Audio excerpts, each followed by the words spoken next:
That Sober Guy podcast contains adult content, merciless truth, and emotional nudity. Listener discretion is advised.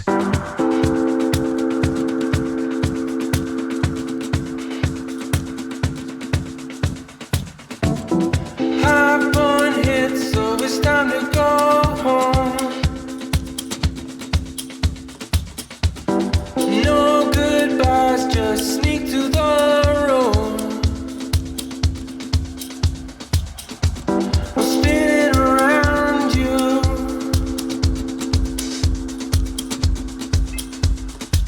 You're never bringing me down.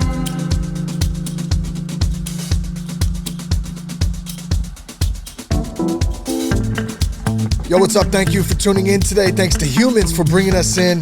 Thanks to you for supporting the show. I'm Shane Raymer. You're listening to That Sober Guy podcast, and we help people stay sober. Always great to be on the microphone this week. Appreciate you guys. Thanks for tuning in today. If it's your first time listening, welcome. Hopefully you are out there trying to do your best, trying to stay sober, trying to get sober, whatever it is. This platform is not intended to replace any 12-step program, any recovery program, but a lot of the feedback I have received is that it has acted as a good bridge to help people get to that next step in their early recovery, mid-recovery, even late recovery, and we have some fun at the same time too. So welcome today. Great to have you if you're listening for the first time. Today's message is titled, Why Your Kids Need a Sober Dad. And let me say this, there's nothing better than being a sober dad. I wouldn't change it for anything in the world. That said, some days being a sober dad is challenging to say the least. Just being a dad in general is challenging to say the least, right? But sometimes that little voice still says, Shane, how great would it be to just crack a few beers right now? Tie on a healthy one. Let it all just float away. It's definitely a thought that occasionally passes through this cranium up here. And that's exactly what I let it do. I acknowledge it, I let it pass through, and then I tell somebody about it. And because I don't need alcohol anymore to deal with life. I don't need alcohol to deal with work. I don't need alcohol to deal with my kids. I feel like alcohol is the easy way out. I feel like drinking is the easy way out. Let me just disconnect. I feel like excessive usage of alcohol is weak.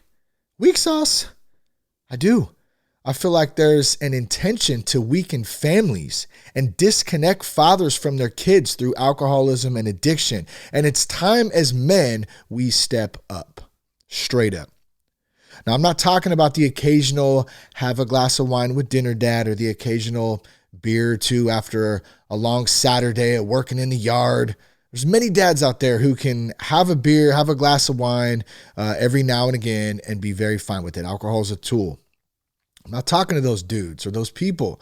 I'm talking to the everyday drinker dad, the dad who knows or who doesn't know it's an issue, the dad who wants to do better and be better, the dad who wants to cut back, the dad who wants to quit but doesn't know how. So buckle up. We're going to dive into all this today, but before we do that, be sure to check us out at thatsoberguy.com. You can connect with us on Instagram at real.soberguy and on Twitter at Shane Raymer. You know, I don't ever mention this. We also have a private Facebook group, Sober Guy, Sober Girl. I'm not on Facebook, so I'm not in there. Often, every once in a while, I've checked in with Jess, and I should probably do that. It's been a minute. But there is lots of people in there that talk recovery, new to recovery. So you can check that group out on there too. Just want to mention that today. Now, finding the right treatment for addiction and mental health illness can be tough.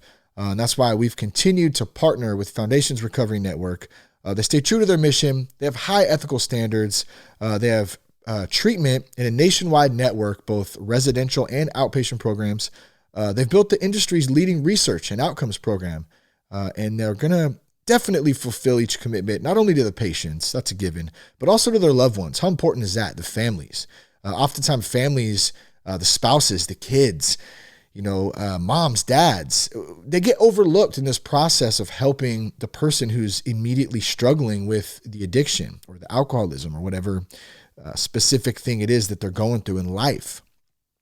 And Foundations helps to support both the family and the client, the patient, the person struggling out there who's going through it. So if you want to learn some more, you have some questions, you don't know who you can trust, you don't know who to reach out to, here's what you can do. You can go to foundationshelp.com/soberguy. Go to foundationshelp.com/soberguy, or you can call 833-81-SOBER. That's 833-81-SOBER. You can talk with an admissions coordinator about treatment options that can answer any questions for you. Once again, Foundations Recovery Network. That's 833-81-SOBER.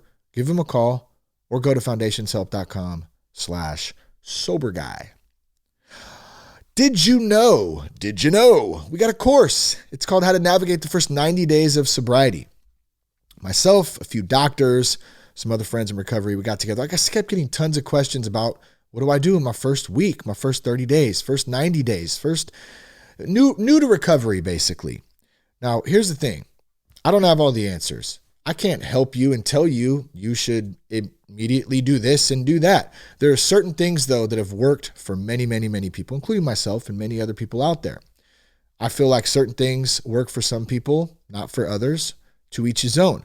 Right? But here's what it did. It helped answer some of those questions on what worked for different people, both in recovery and from a professional standpoint. A couple doctors on the course. Check it out. And here's what you can do. It's $25 with the promo code half off. Helps support the show. Go to thatsoberguy.com. You can click on courses. You can check it out there.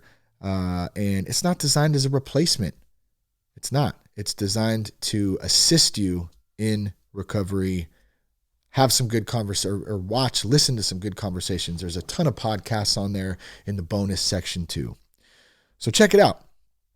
All right. Last and definitely not least, before we get to today's content, we have a fairly new sponsor. I keep saying new. We've been working with them now for, it's got to be over a month now. So it's still new though. Clean Cause. And you say, what is Clean Cause? Maybe you've seen it in some stores. I know they have it here at the Nugget in Vacaville, one of my favorite stores. They got all kinds of tasty beverages in there.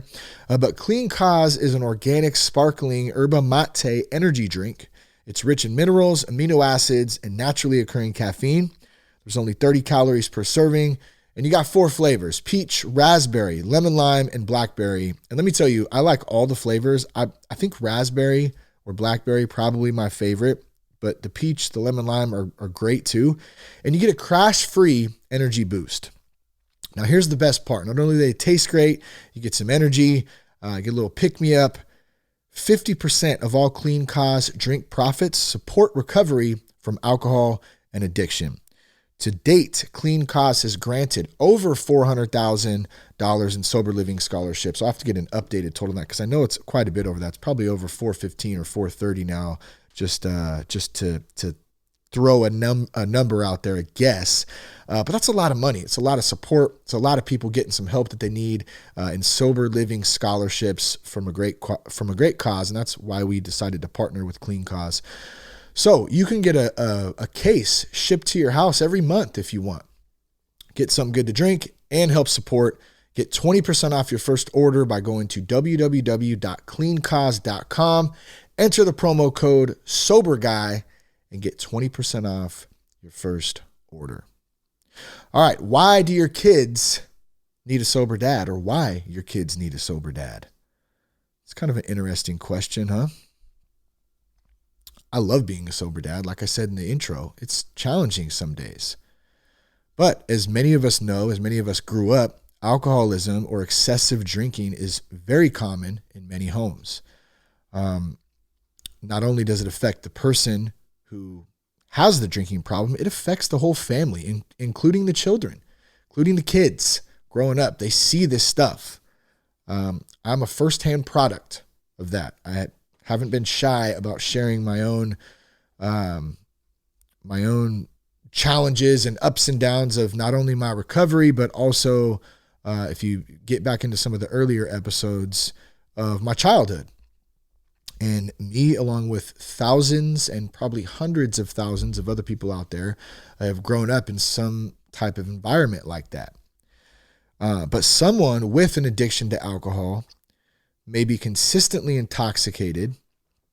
And because of that, they could be withdrawn, they could be isolated, they could suffer from anxiety and depression. They could be verbally abusive, physically abusive, possessive, obsessive, and compulsive. And here's my favorite one. Don't really care for any of them, but the one that really makes a lot of sense and I think sums all those up is unpredictable. Now, that said, they can also at times be fun. They could be funny. They could be easygoing. They could be careless. They could be loving. Once again, that same word, unpredictable. If I had a lot of people ask me in other interviews that I do for podcasts, they'll say, well, what was life like growing up for you? And I always say I had a lot of love. You know, my family loved each other and we all tried the best we could, but man, it was unpredictable. You never knew what was going to happen in any moment. And most of that was fueled by alcohol. Let's define alcoholism really quick. I thought that was important too. And let me just preface this by saying I'm not a medical professional. I'm not a doctor. I'm not a therapist. I don't have the piece of paper signed off that I went and spent thousands upon thousands of dollars on a formal education. But I'll tell you what I do have. I have a lot of life experience in dealing with and going through this stuff in myself. And that's what I share on this. So seek official medical help if you need to. That's not me. Take what I say as opinion, entertainment, advice. Don't take it as advice, actually. I take that back. The guy clearly said that to do this, Y, and Z, and that is why I have failed. No, don't take my advice. But who is it reading Rainbow? But don't take my word for it. One of the best shows ever. Dang it, I should have had the sample up. But in any case, let's define alcoholism, okay? Alcoholism is also known as AUD, alcohol use disorder, is a broad term for any drinking of alcohol that results in mental or physical health problems. In a medical context, and once again, I'm not a medical professional, so I'm reading this from research that I have done.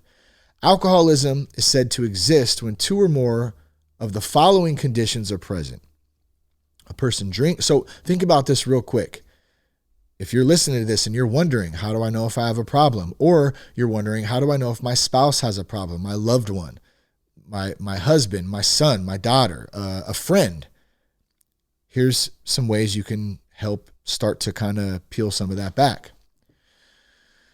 Alcoholism is said to exist when two or more of the following conditions are present. A person drinks large amounts of alcohol over a long period of time, has difficulty cutting back. Drinking alcohol takes up a lot of the time. They're drinking often. That's just something common in their life. Alcohol is strongly desired at all functions. Usage results in not fulfilling responsibilities. Usage results in social problems.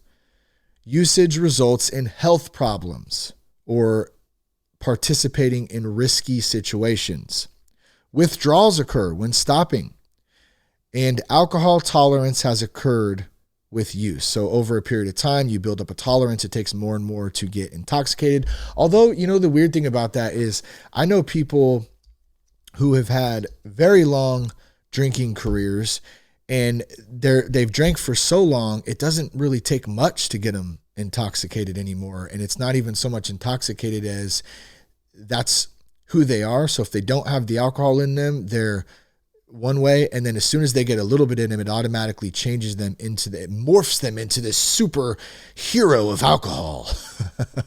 I don't know that I'm kind of making a joke out of it, but I'm thinking about specific people in particularly, and it's crazy to watch that personality change in a moment like that. And it doesn't take a lot. Now, the other side of the coin to that was what I read. You know, some people have a huge tolerance for it, so they can actually drink a lot of alcohol and still function very normally. A lot of people might not even know, you know, that it's an issue. And then it said risky situations. Those can include drinking and driving. Unsafe sex was one of the other things they put on. I mean, there's think of all the risky situations you could think of. We can even say beyond risky, just doing stupid things that don't make a lot of sense. They don't add up. Why would you do that? You probably wouldn't do that if you were sober. Drinking and driving was a big one for me. Thank God I never hurt myself, hurt anybody else, never got a DUI. But I drank and drove a lot, especially in the last couple of years of my excelled drinking career. And that is extremely risky. How many people have you read about or saw on the news or heard about? Maybe you heard a personal story. Maybe you know somebody who had a few too many one night and drove home and either hurt somebody or killed somebody, and they're locked up. And I know that's an extreme example, but that kind of stuff happens to people. And I was one of the lucky ones that nothing like that happened, myself, anybody else. But those are definitely risky situations that we don't think about. I just had a couple of them tonight, I'll be cool and roll on home. It's just not a good idea. And if you look at statistics, that'll tell you why. And I don't have those exactly in front of me. I probably should have brought them up, but it's too late now. I'm not going to go search for them, but I know that they're there, and I know that those statistics are not fun to look at either. How many people actually hurt other people or themselves while using alcohol? We just had one of those. When was that? Was that last weekend somewhere? I just read about someone was coming home and they got on I've heard this story so many times, but just recently, I think it was down in Los Angeles area, someone had got on the freeway going the wrong direction. Oh, it was after Halloween. That's when it was. On Halloween night, they were out partying. They somehow got on the wrong way going on the freeway. Normal person. I mean, I guess normal as can be when you make bad decisions like that. But point being, I don't know the extent of their drinking career, but they were doing their thing, partying down, and they got on the wrong side of the freeway and went head on with either family or a father and a son. I know the mother was the only one that survived. So, I mean, imagine having to deal with that for the rest of your life because of one bad decision. And I'm going into this a little bit more than I intended to, but it's a sad thing. And that's why I don't care if you've had one drink or anything at all. We got to be safe, and we got to think about that kind of stuff and not do it. Other things, alcohol can affect all parts of the body, but particularly affects the brain, the heart, the liver, the pancreas, and the immune system. This can result in mental illness, irregular heartbeat, an impaired immune response, liver cirrhosis, and an increased cancer risk, among other things. So how do I know if I have a drinking problem? Well, I kind of addressed that in the beginning. Maybe, or how do you know if your loved one has one? Well, do you notice one, two, or more of any of those things that I just went over? Those are some common things right there. And it's very easy to minimize. Let me tell you, I minimized for a long time. Well, no, mine's not that bad. I mean, yeah, it's kind of like, it's like a cousin to that. I only drive drunk on, Saturday nights after darts at the old bar, whatever the heck it is that you do. But do you or does your loved one have any of the above things? That's a good way to start on your path to figuring that out.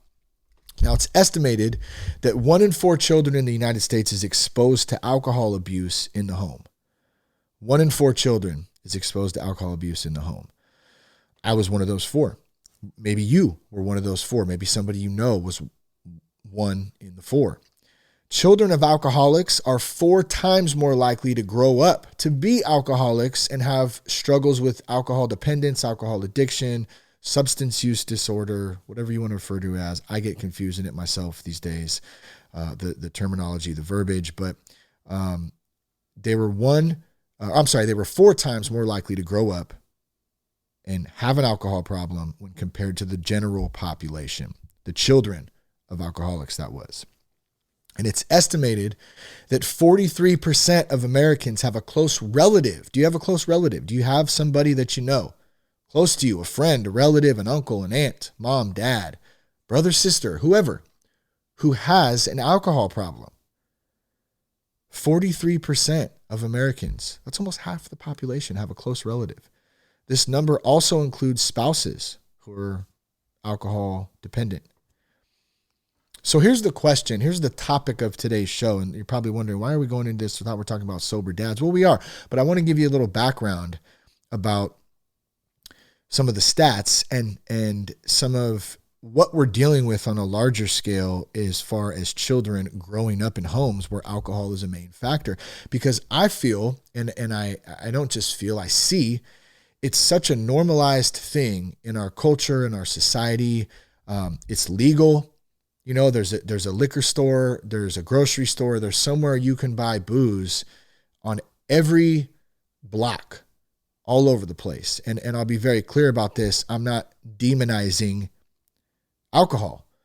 Okay. Like I said in the intro, there's plenty of dads out there, of moms out there, of people out there who know how to responsibly have a glass of wine with dinner every once in a while, celebrate on a holiday, have a beer here and there without it being an issue. Okay. Now, there's also a lot of other people who don't know how to do that. Yours truly here. So why do our kids need a sober dad? Monkey see, monkey do. How many times have you heard that? It's very cliche. I heard it growing up. I heard it as an adult. And it's one of the first things that kept coming to mind as I sat down and started to think about some of this stuff, research some of this stuff, and write some of this stuff out. Children of parents who excessively drink or are alcoholic are 4 times more likely to grow up to have an addiction to alcohol themselves when compared to the general population. So I think we mentioned that, but by setting a bad example, we're potentially setting them up for a pretty tough time in life. How many of us saw that growing up? We saw somebody close to us who was very consistent in their drinking career. That's what they did. It was very normal. Our kids do what they see us do. Monkey see, monkey do. That's the saying. It's usually true. Not always, but usually. And I want to say not always because I do know some people, who did see that stuff or exposed to a parent or to a grandparent or to a friend or just lived in a crappy environment growing up, and they went the complete opposite direction. They didn't go down that path. So I always want to be fair there. It doesn't absolutely mean that the kid's going to go down that, but the chances of it definitely increases by 4, according to this statistic above. And I have the link to where I pulled these stats from. It'll be posted in the show notes if you'd like to verify or check them out. I don't ever want my kids drinking or doing drugs like I did. Now, does that mean that it's a foolproof, plan that they're not going to do that because I don't? Absolutely not.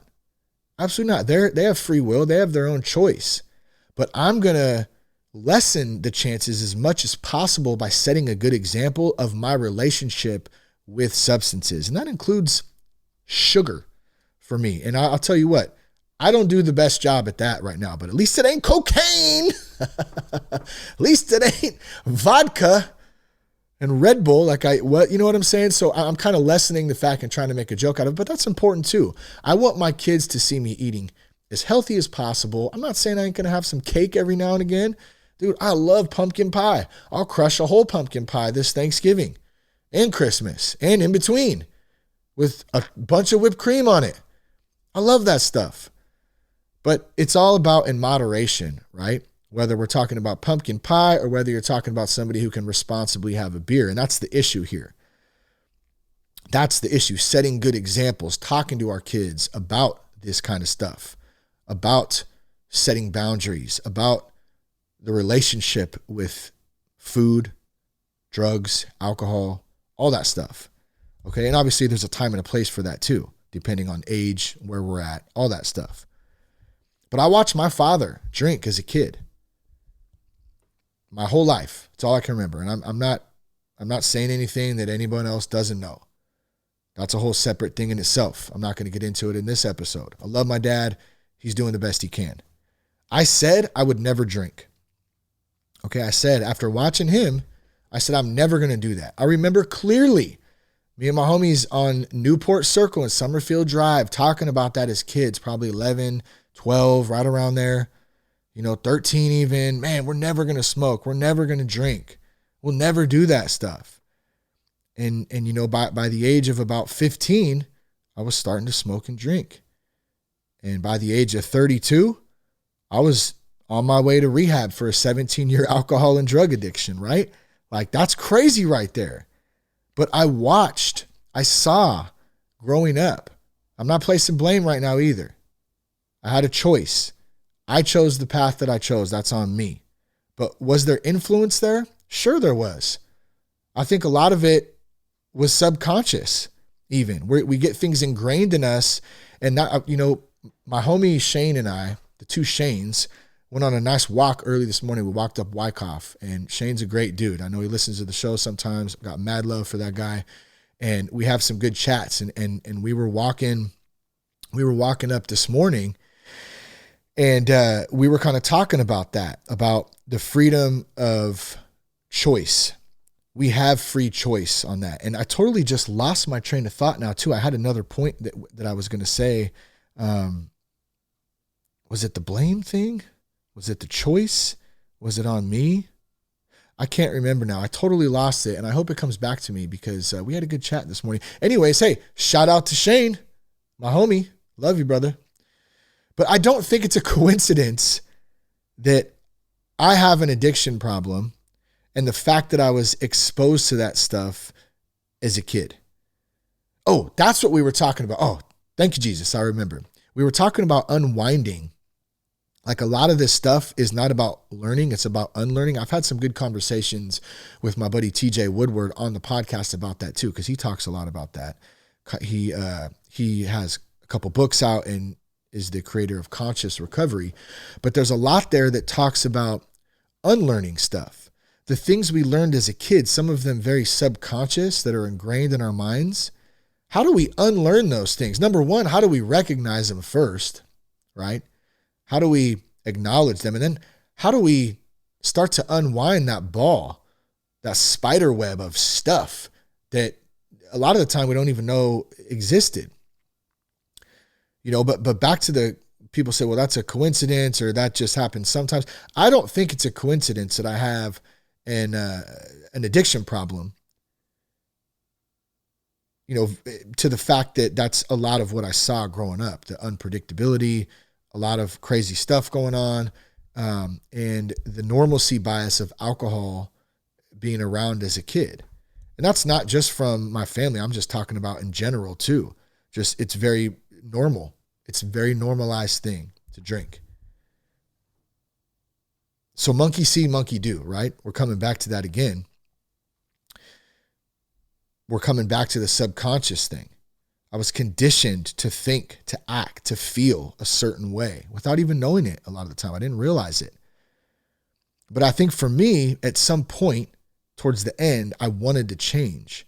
I wanted more out of life. And I got some help. And in turn, I broke the generational curse of alcoholism from my family, from my kids. So what is the takeaway here? Your kids are watching. Your kids are watching. My kids are watching me. And we're going to dive a little bit deeper into that in just a second here, but they're watching everything we do. A lot of the time, we're their idols. My son, I feel like he thinks I'm Superman, and I love that. I love that about my boy. Same with my daughter. But I think it's a little bit different for my son, being that he's a boy. He idolizes his dad and he watches everything I do. So be the dad you wish you had. If you're contemplating out there, man, I really want to cut back. Everyone's situation is different. I'm not saying that because somebody's drinking too much, they're necessarily an alcoholic. It doesn't mean that. Only you know the extent of what you're going through, what you need to get help for, how bad it is, how deep it is. That's on you. But all I'm saying is, as being a father, for a couple of years when I was still drinking and doing drugs, to being a sober father, now it's like night and day. And I want to be the dad that I wish I had growing up. And I hate to say that. I'm not trying to throw my dad under the bus. He did the best he could, and he did a lot of things that I'm sure he regrets to today. I don't know, maybe not. But I know he loved us, okay, without trying to make this thing about me and my own personal experience too much. But I want to be the dad that I wish that I had. And I'm going to talk a little bit more about that later, because that sounds kind of like I'm pushing it off. I feel like I'm placing some blame, and I'm not. I've worked through a lot of that stuff, and I continue to do so. And I think it's a good point, and I wanted to address it. So we'll do that in just a minute.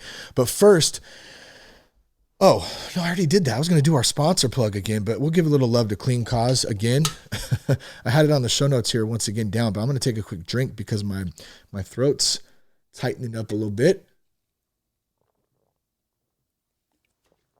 I'm drinking the sparkling blackberry at the time. Let me get a little water out of the old Yeti here too. I got one of the new Yetis. It's well, I don't know that it's new. The design, it's new to me. I had one of the ones, it's probably a 32 ounce cup with a straw. Love that thing, man. You'd fill it up. Ice would last for like 2 days. Jess and the kids got me this new one, and it's got a top on it that you screw on, and then it's got the little mouthpiece thing that you kind of flip up, and you can drink out of that. I dig it. It's cool. I think I may go back to getting the straw one just because it's easier to put the ice in. But you know, the one thing I noticed, I don't know if I got a bunk Yeti or what, the ice doesn't last as long as it used to. So anyone else experience that? I'm just curious. The ice does not last as long. And if I'm paying $40 or whatever for a water cup, I want the ice to last long. Yeah, you know what? If I'm paying $40 for this damn cup here, I want the ice to last. I tell you what. There I go with the voice again. But right, I mean, I can grab a cup out of the cupboard if I want the ice to melt. This is an investment. This is an investment into this Yeti. Okay, I got my piece about the Yeti. I still love Yeti, by the way. They're great. Great products. Great products there. So why does your kid need a sober dad? Why does your kid need a sober dad? To learn how to do burpees, of course, right? To learn how to do burpees. What did I just say? Our kids want to be just like us. Now, does my son see me come home every day? Does my daughter see me come home every day? Come through the door, crack a beer, and sit down on the couch. A long day. I'm not doubting that many men, including myself, and definitely depending on what you do for a living, some jobs are more physical than others. You're tired. You're tired. You're exhausted. The last thing you want to do is talk or deal with chaos, kids, even though you love them. I'm not saying that there's not love for the family, but you're tired. Now, does my son see me do that every day? Come home, walk through the door, crack a beer, and sit my ass on the couch? No. Or does my son see me come home every day, a long day, come through the door, maybe I need to burn off a little steam, it's a long day. Does he see me put my running shoes on and go for a jog instead?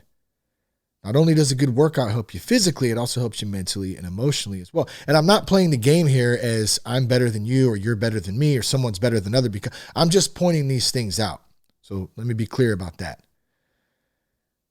This is real stuff. Monkey see, monkey do. Back to the first point. Does he see me hanging with the fellas in the garage all the time, drinking beers, talking BS all the time? You know, that's what we do. We kick it all the, that. Does he see that? Does she see that, my son and my daughter? Or do they see me going to meet with the guys from men's group talking about how we can be better husbands, how we can be better fathers, how we can be better men of God, how we can serve others better, how we can serve our families better, how we can just be better. We can always be better. We can always try harder. And by doing that, I love saying this, we do that by surrendering. And we'll get into that a little bit in the conclusion today. How do I surrender? I don't know that I have the answer for that, by the way, either, but I know it works. I was at the gym one day a few weeks back getting my sweat on, of course, because that's what I do. I sweat at the gym. That's what you should do. Sweat. It feels good.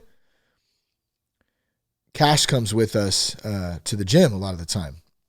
He'll hang out. He's got a little buddy that rolls over there with him, meets us there. And so they color, they play catch. There's a football there, throwing the football around. They get on their iPads and play their little games. They hang out while we're getting our workout on. And every once in a while, there's other things that cash will do. And one day, not too long ago, I was doing burpees, man. I was sweating. Oh man, burpees suck. Depends how you look at it though. Do they suck or are they good? Depends what kind of mindset you're in. Like we were running like crazy the other day and I was so tired, man. And I remember just yelling out, I'm so grateful I have legs that I can run on. Just like completely exhausted. But it's about perspective. You got to do that sometimes just so you can get through. You know, and that's good training for serious times when life throws us some stuff that we don't know how to deal with. But in any case, getting off the initial point here, I'm doing the burpees and I look over and what do I see? I see Cash, 5-year-old Cashy boy copying his dad. Monkey see, monkey do. He's doing burpees. He's picking up a barbell. He's doing push-ups. And man, that felt so good. He would have never saw that 6 years ago when I was a drunk dad, partly because he wasn't born yet. That's right. Got to throw one of those in there. But partly because I only talked about what I wanted to do back in the day. I talked a lot about what I was going to do, what I wanted to do. I never did it. When I was drinking, you know when I was going to do burpees? Or you know when I was going to go on a run?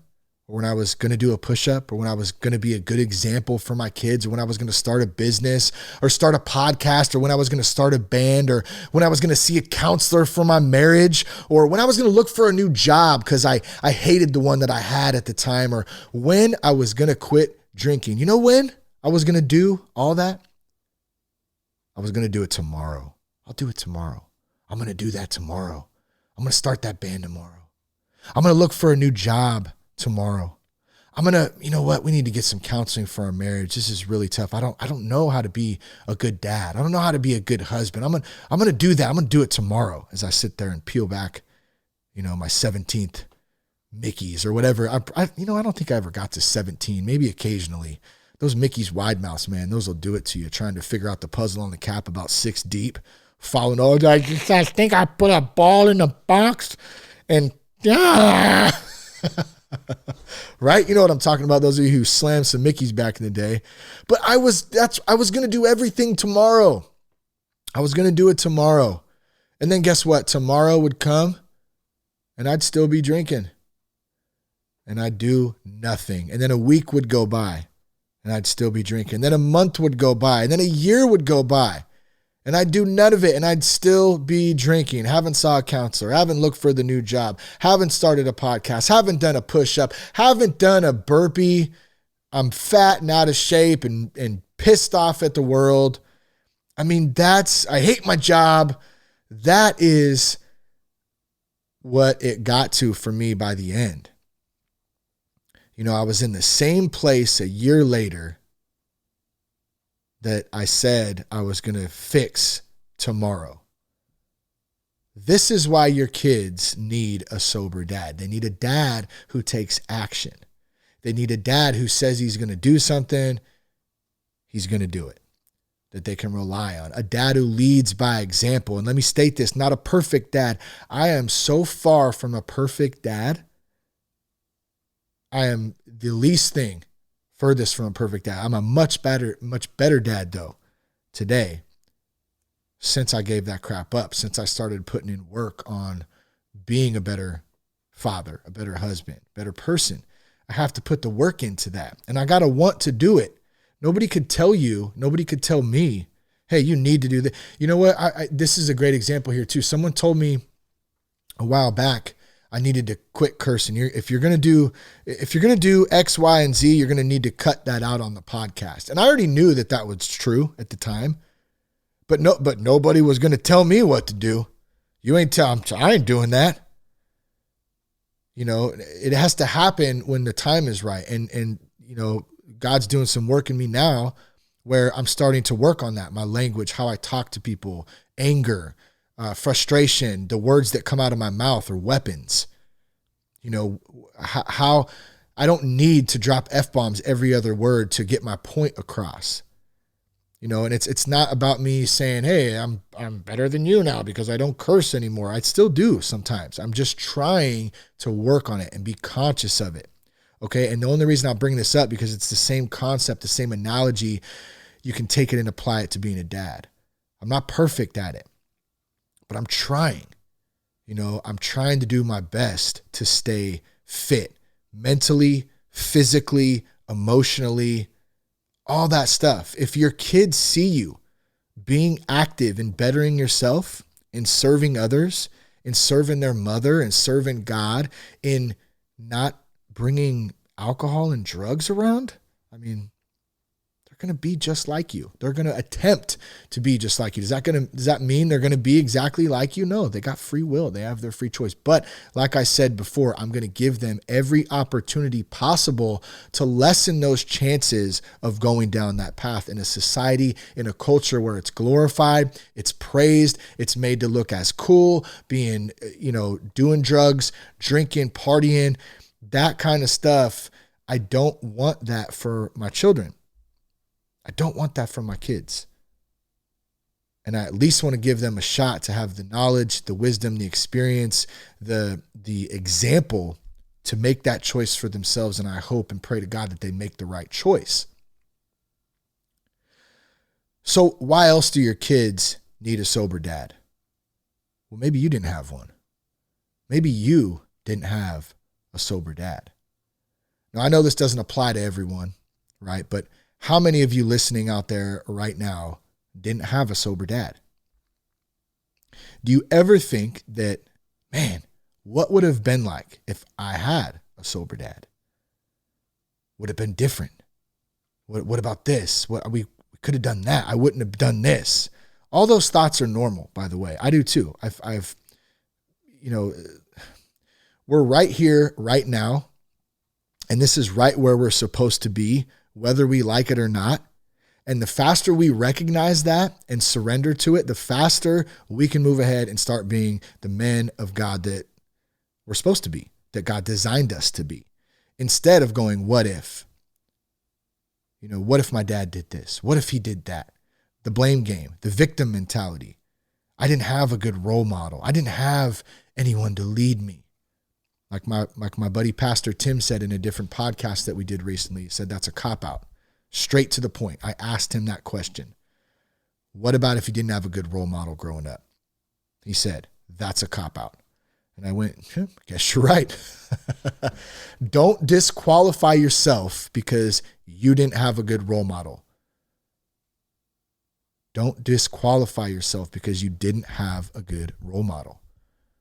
I wanted to share a quick story with you, and then we're going to wrap this thing up shortly. But I was complaining about my dad one day to Buddy. I think I was walking one day. We meet on Thursdays, every Thursday morning, pretty much every Thursday. Some things happen sometimes. I actually just spaced the one last week, I think I mentioned, just because there was so much crap going on. But for the most part, we meet weekly and we have great conversations about life and recovery. And I can't begin to say how much it's helped me working with Buddy. So big love to him and thank you. We were having a conversation one day and I was complaining. My dad this and what about, I don't even remember exactly what it was, but I was complaining. I was pissed off. I was working myself all up. And I remember something along the lines, Buddy saying, well, what's your part in this, Shane? What's your part in this?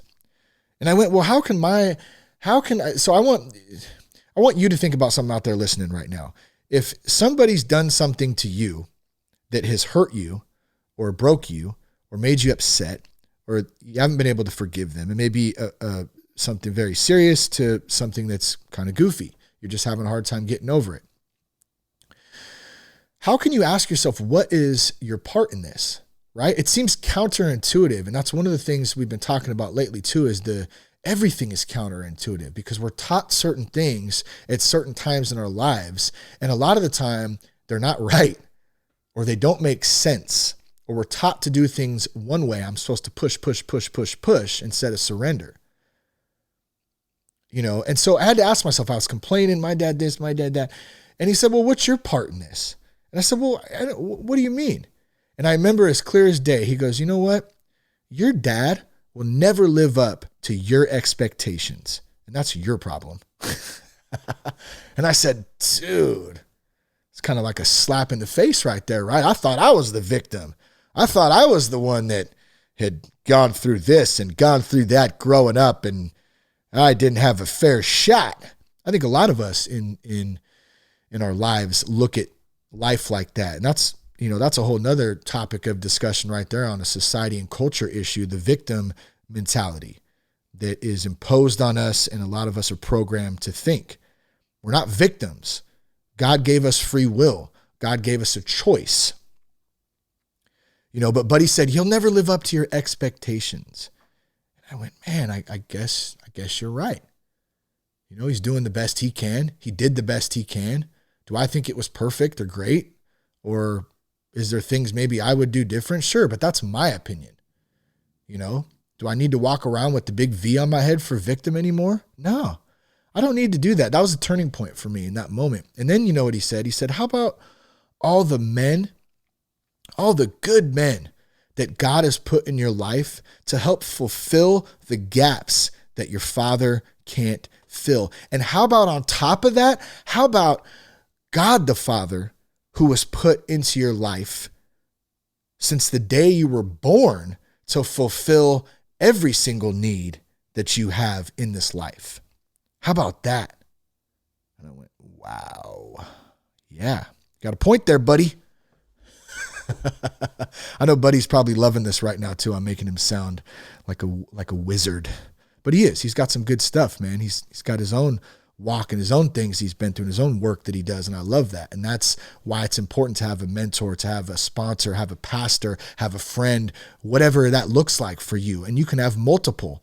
I have multiple. I have a couple pastors. I have a sponsor. I have a friend. I have a mentor. I have all that stuff, man. It's an artillery of weapons and tools to fight, right? And I got God right at the top of that. But it's all about the perspective on that. It's all about acceptance in that moment. It's all about forgiveness. It's about not playing the victim. So I'll never be perfect. I'll never be a perfect father to my son, but I'm going to try as hard as I can to be the best dad I can be, regardless if I think I didn't have the best role model or the best father growing up. And you should too. Don't disqualify yourself because you didn't have a good role model. It's a cop-out, and you have a choice to stand up and put in work. I don't know if, for those of you who've listened to the show for a long time, I used to have a thing up in my office, and I need to find it and put it back up, or I guess just create a new one. It was just a simple little note card, and it said, put in work. Put in work. Now, I got to dive into that, and I don't have time to do it a little bit. It doesn't mean push.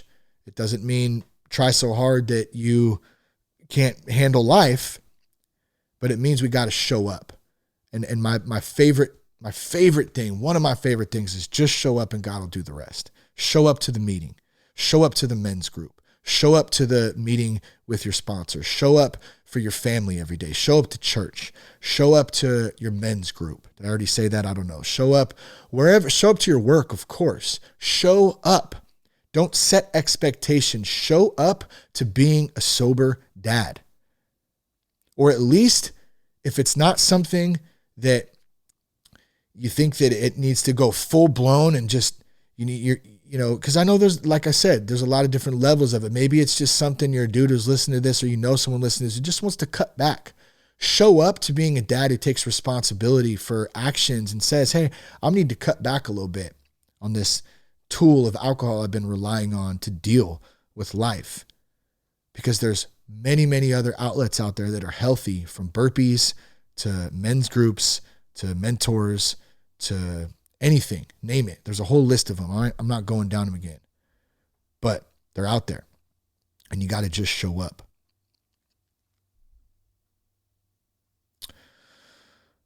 Got to take a breath on that one, man. I know this was a serious one today, but man, I'm feeling what I'm feeling, and I hope something spoke to you today.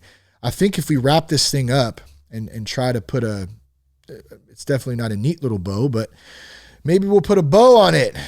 Did I just say a neat little bow?